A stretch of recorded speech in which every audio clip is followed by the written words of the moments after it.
So we got a bit of a story today, and this is one that takes a few twists and turns that are really, I think, quite interesting. 15 years ago, a big hunk of wood, about 4 feet tall, wound up in my office somehow. Now, I don't remember how it got there, but it was a big 4-foot hunk of wood, and it was heavy, really, really heavy. I was intrigued by the fact that it was so dense, so I sent it off to Michigan to my pal, my mentor, and he's like a brother to me, really, to Don Sadler. And it turns out that it was Almond. Don got it, and he called me up right away, and he says, "You know what, Pally, let's stay away from this. It's firewood. It's really squirrely. It's kind of no straight angles. It's hard to deal with. What do you want me to do here?" So he sent me back what he carved out of this thing, which was a block of wood. I set it on my desk. It's really pretty stuff.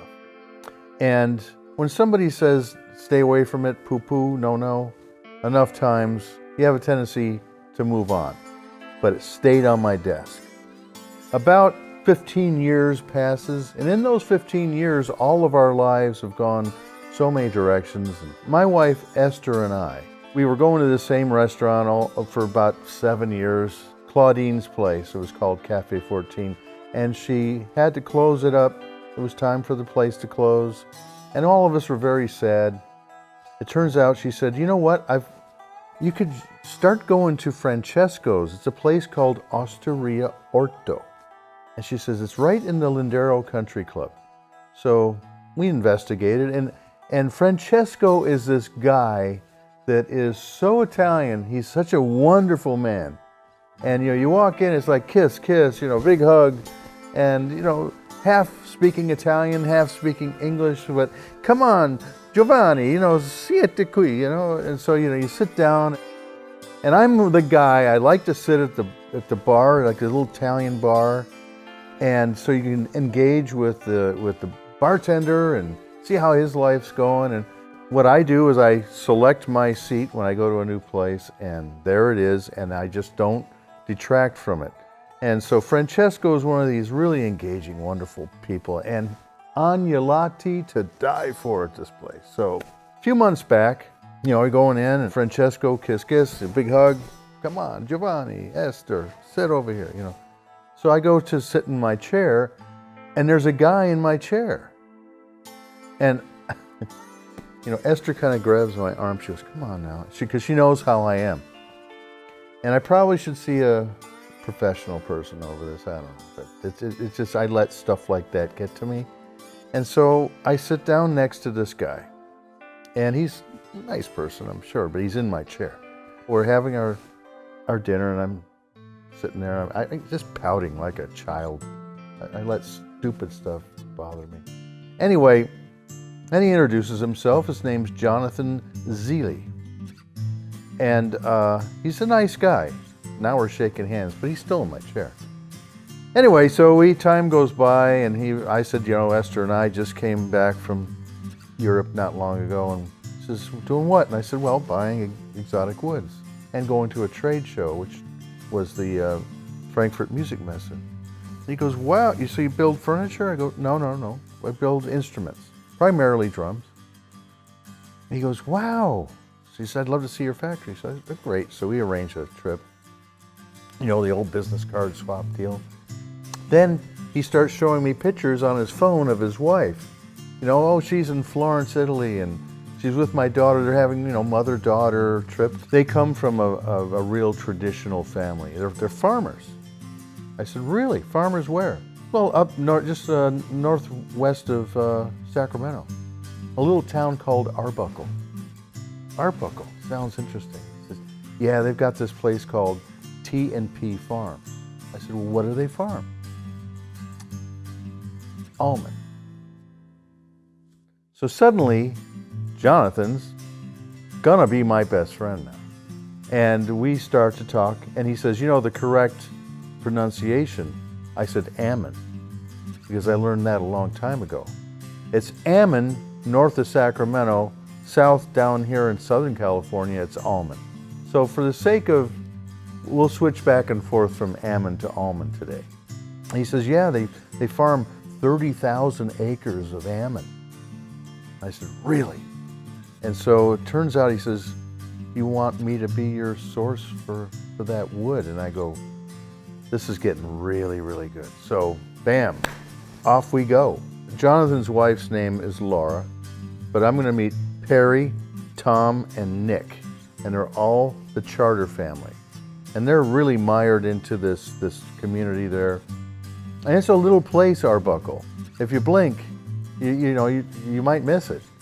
And we meet at the Citizen Hotel, and now Perry's meeting with us, and we try and devise a plan. How many trees is it gonna take?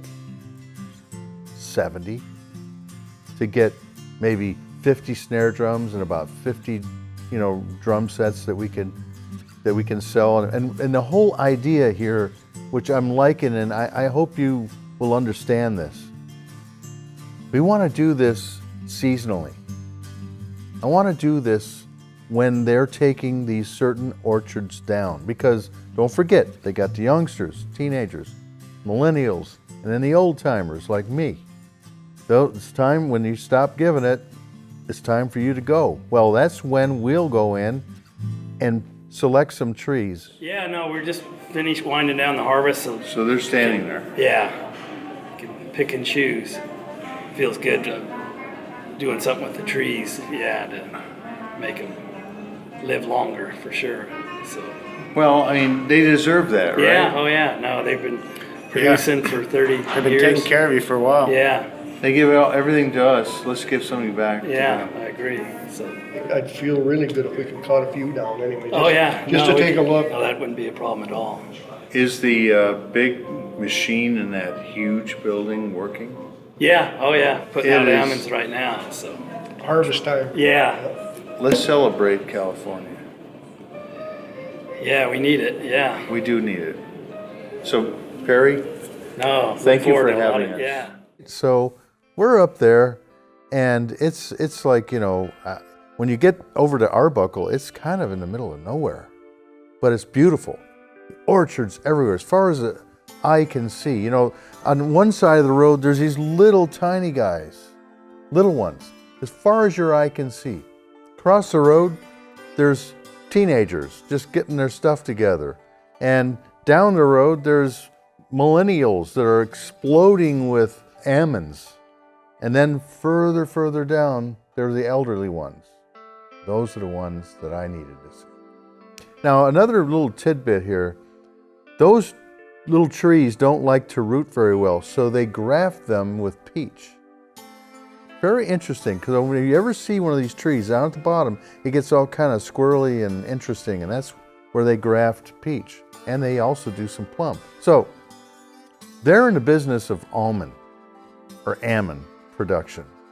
And when you get to these trees that are 25, 30 years old, they kind of stop producing the fruit or the nuts. So, and by the way, it's a drupe. It's not even a nut. I was told that the other day. So what we're eating out of these things are the seed, the almond seed. So, like I said, there's straight orchard lines going here. What happens is a machine comes along, a guy driving this machine, and he grabs the tree, and they literally shake the tree like this, and it's like fireworks. These things just fly off the tree, and they wound up on the ground, and another guy comes in behind and sweeps it into piles, and they let it sit there for a couple of weeks, and then there's a scooper that comes along and scoops it up. So we met with Tom, who produces the actual things that we call nuts, but are really seeds, the almond, excuse me. And it's this big, huge building. So these guys put them in these great big bins. They wind up in this massive machine that is a great big vibrating thing. And it takes about 45 minutes to go all the way through. There's conveyor belts going up and this way and down, and hulls are coming off. And there's just a whole process. It's fascinating.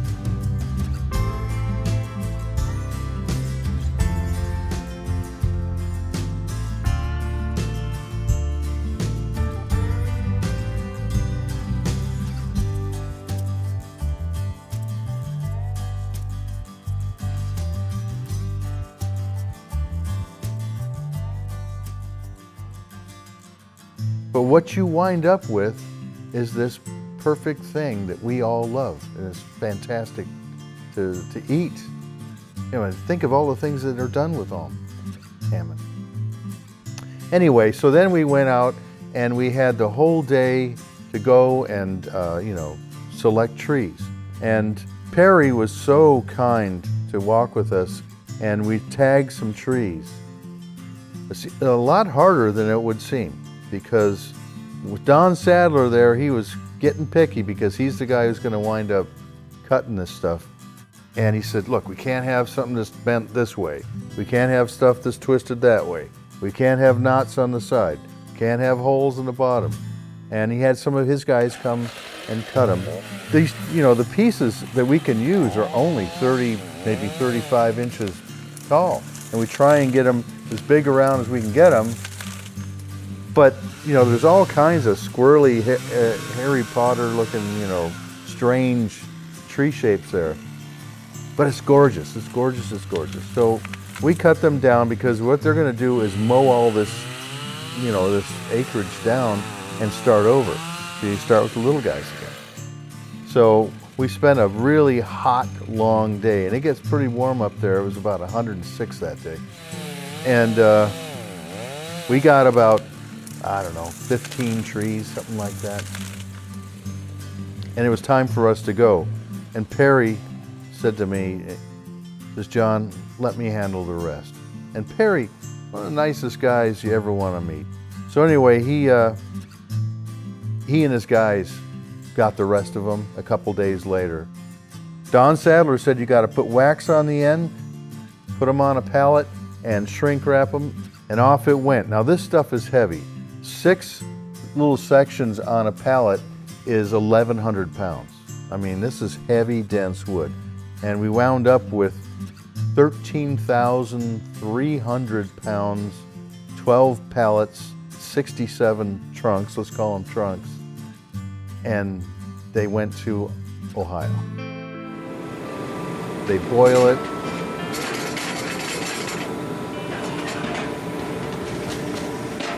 They rotary cut it.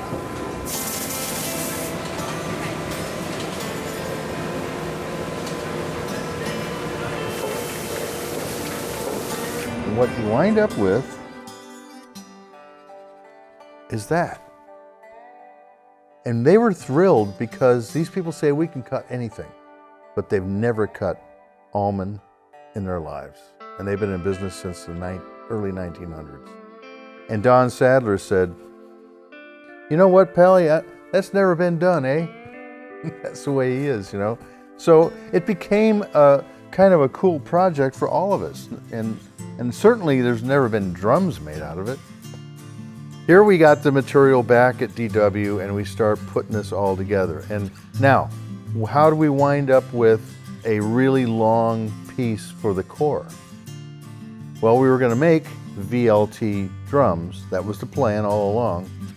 But the core, we're used to using continuous pieces, and when you bend them around like this, the tension goes up and so does the pitch.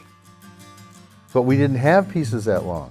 We're running through this old orchard that have these nice fat trees, but they're only 29 inches tall. There's no way we're going to be able to make a long grain, which needs to be actually like 72 inches, out of a 30-inch piece. So we're trying to come up with an idea of how it's going to work. And so what ended up happening is we'd have to stagger the wood, almost make it look like a brick wall. When we were first coming up with this idea, we did a sample. We said, let's try to do it out of maple. Let's see if it's going to work. And this is actually the first sample of a 9-ply stagger tandem core, vertical outer drum shelf. This is a 16-inch floor tom with staggered stuff in it, and this is really strong. This is a tight shell, and sounds really good. There's this Janka hardness scale. Purple Heart's at about 2,100, Maple's at about 1,450, and the almond is about 1,750. So it's a really hard wood, and when you make shells out of harder material, they're dense and they want to have a higher pitch. So when you tap on them, the pitch wants to go up and be really high. And what actually ended up happening was with all these staggered pieces in here, and then the short grain throughout, that it actually brings the pitch down lower on the almond shell, which should technically be a really high sounding shell. Hard shell, but lower in pitch because of the staggered tandem core and VLT technology. Staggered tandem core, a brick wall of staggered veneer. The pitch goes down because you don't have that continuous piece that's being tensioned. So we literally came up with a whole new shell design. We're really excited about this. So here we are, making these drums, turning it into plywood, doing what we normally do. None of us know about this stuff. Don't forget, we're breaking ground with this here. Do I pick the hardest projects in the world? Yeah, I'm guilty. But you know what? This one is a really great project.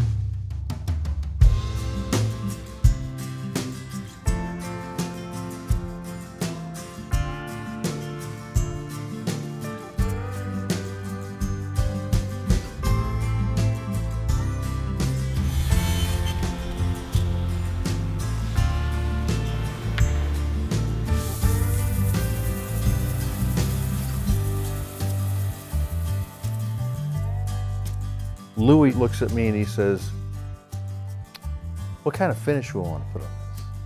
And I said, Louis, come on. Natural to toasted almond first.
We all love it, and it turned into, with nickel hardware on the kit, it turned into a real thing of beauty. So we made this first drum set, and it wound up in our showroom, and everyone who's played it falls in love with it. It's got another thing. It's got a little bit of Purple Heart characteristics. It's got a little bit of hard material that, you can't put your finger on exactly what it is.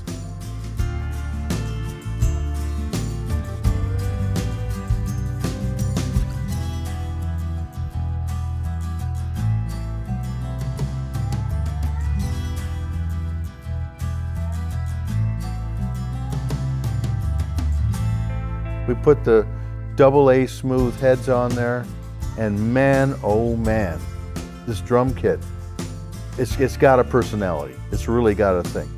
And as Perry eloquently said, you're going to be giving these old trees new life. And that's what really makes him happy. Well, there's another part to this whole thing. I've decided, and Esther decided, my house has now become an almond roasting factory. He wakes you up in the morning, Esther roasts these things with a little sea salt, little virgin olive oil, and she packages them up And if you stop by my office or the factory or something, you might just find yourself with a pack of these almond or almond. Look, this project is one of those projects that after 15 years of that block of wood sitting on my desk, I actually get to see it come to fruition. But you'll hear these drums, you'll see what I mean. When you play these drums, it'll move you. It's a beautiful, beautiful wood to make drum sets out of. And I have to tell you, that Jonathan Zeile guy, you know, I'm guilty of swimming in the shallow end of the spiritual pool. I know that.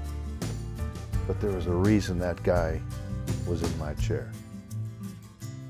Thanks for listening. We'll talk again soon.